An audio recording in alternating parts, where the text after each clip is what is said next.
Oke, sebentar teman ya, kita akan coba cek BCH dulu kondisinya seperti apa.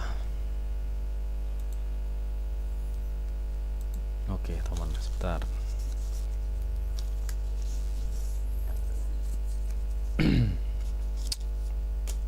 Ngopi dulu cuy biar nggak ngantuk.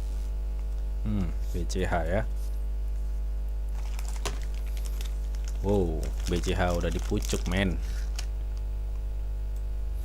Tapi sebenarnya ini BCH itu kalau kita cek trennya ya teman ya, kalau kita cek trennya ini sangat menggiurkan sebenarnya ya. Dimana ini trennya itu up sebenarnya. Ini tren-tren pola-pola seperti itu enak banget ini buat scalpingan. Ya, karena satu dia trennya tuh up. Jadi kalau trennya up seperti ini, kita itu bisa acuan dari supportnya ya. Ketika dia udah nyentuh support, buy, sell di sini, buy lagi di sini dan sini. Nah, pertanyaannya, apakah sekarang ini masih tren up atau gimana? Nah, ini kan menjadi suatu pertanyaan ya. Kalau ini masih tren up, berarti kan kita tinggal tunggu turun, buy lagi, habis itu dia naik lagi kan gitu kan. Kalau trennya masih up.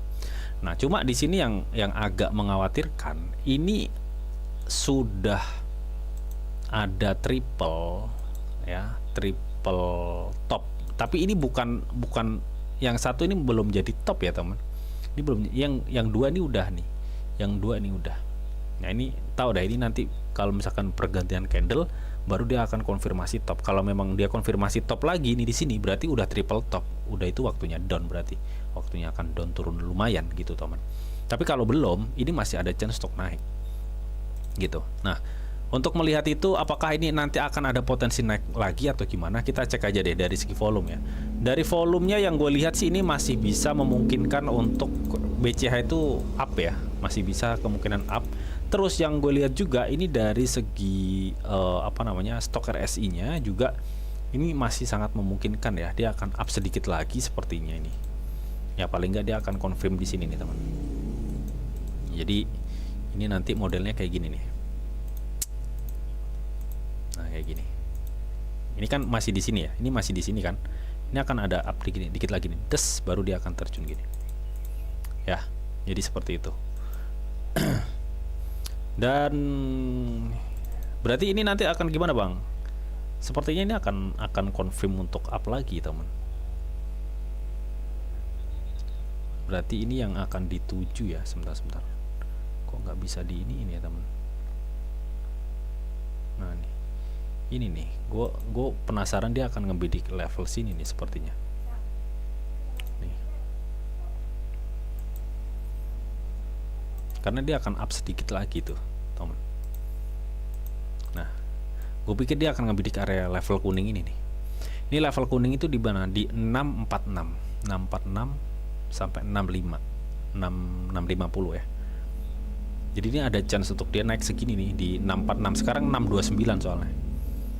Ada chance naik segitu, tapi kita akan coba ini ya, lihat di time frame 4 jam apakah ini BCA akan memungkinkan ke situ. Tapi memang seharusnya ini tuh harusnya udah ada turun, tapi memang kayak mau di-push sedikit lagi gitu loh teman. Tapi kalau lu main spot mending tunggu di bawah kalau saran gue sih. Nah, kalau kita cek di time frame 4 jam ya, untuk kenaikan ini agak berat.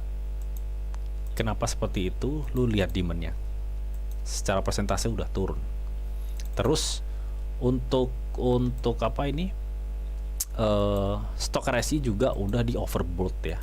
Artinya tingkat pembelian di time frame 4 jam tuh bisa dibilang udah over. Dan ini sebenarnya udah waktunya turun. Ya mungkin kalau kita cek di time frame 1 hari memang masih ada chance untuk dia mengalami suatu kenaikan. Makanya tadi kan gue bilang kalau lu main spot, mending lu tunggu penurunan karena ini udah di atas. Kalaupun memang masih ada naik, itu naik sedikit lagi, habis itu terjunnya lebih banyak daripada kenaikan ya. Jadi gitu. Itu yang gue lihat ya teman, yang gue lihat. Jadi dia akan berusaha untuk membidik level 640-an di sini ya, baru dia akan ke banting. Biasanya sih seperti itu teman. Kalau lu main spot ya, enaknya gimana bang? Enaknya lu tunggu di area sini nih, di area supportnya sini. Sebentar, gua akan acuan support resisten ya. Nah, lu tunggu di area goldennya sini nih. Lu tunggu di area goldennya sini. Kalau main spot ya, lu tunggu di area golden situ sampai di 0,618 Fibonnya itu di area sini. Lu nyicil-nyicil aja di 610 atau di 591. Lu cicil-cicil aja di situ. Sebenarnya sini masih ada potensi up cuy, masih ada potensi up kalau kita cek di time frame 1 hari ya. Masih ada chance untuk dia up sedikit lagi gitu teman. Ya paling nggak dia akan ke area kuning ini nih pokoknya nih. Nah di area kuning ini di area sekitar 646 ya, 646 itulah. Pokoknya di area situ, baru dia akan ada dibanting gitu teman. Yang gue pikir seperti itu. Kita lihat aja nanti pergantian candle ya. Kalau memang pergantian candle ini nanti demandnya terus nanjak, kalau kita lihat kan sekarang ini demandnya banyak yang buy ya di time frame 4 di time frame 1 hari. Kalau nanti pergantian candle dia ini demandnya masih sangat kuat, udah positif banget, dia akan ke itu tadi ya, di area yang kuning tadi yang gue kasih tahu tuh. Artinya ini ada chance sedikit lagi gitu. Tapi kalau lu main spot, mending lu tunggu turun. Karena apa? Karena ini posisinya udah 2 candle gede-gede, dia udah up. Jadi ini udah waktunya down. Ini udah waktunya down. Itu lebih aman kalau menurut gue sih. Ya daripada lu nanti wah giliran lu berharap di 646 ternyata gak naik tuh, dia langsung terjun misalkan. Karena kan ini udah turun ya. Tadinya dia udah nyentuh di 638, terus turun di harga sekarang di 629. Ya. Makanya lebih amannya lu tunggu di 610 sampai di 591 itu sih kalau menurut gua. Oke. Lu tunggu di situ aja. Nah, kalau kita cek ya, kalau kita cek kan ini kan tadi udah over banget ya. Yang udah over banget.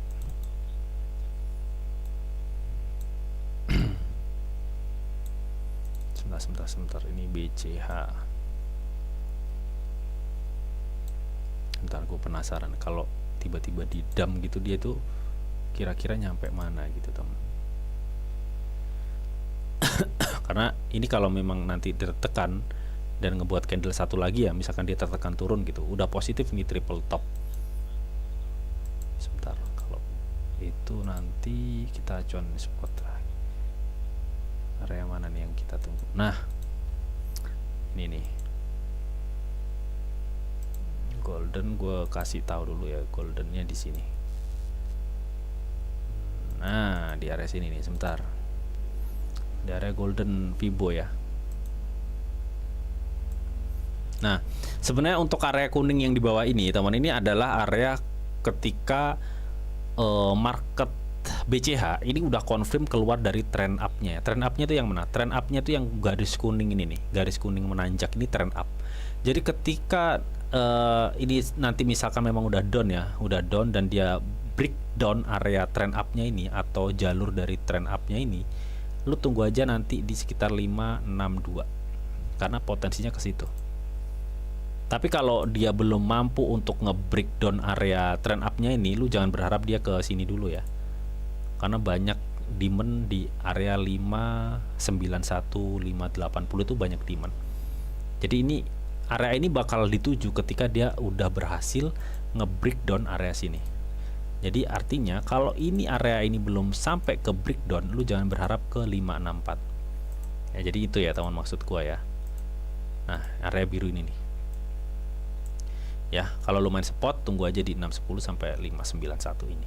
Nanti kalau ini ke breakdown positif udah dia di sini, dia akan menuju area supportnya sebelumnya, di mana support di 564 ini terdapat demand yang cukup kuat untuk menahan. Intinya seperti itu. Oke, ya itulah pergerakan-pergerakan yang kemungkinan akan terjadi untuk si BCH ya. Yang pada dasarnya kalau kita pukul rata-rata, memang ini posisinya udah di atas. Posisinya udah di atas. Ya kalaupun memang ini ada chance untuk di push lagi sedikit, kemungkinan di 645, di 645 sampai berapa? Pokoknya area kuning ini nih. 645 sampai 655 itu sih. Oke, intinya seperti itu teman ya.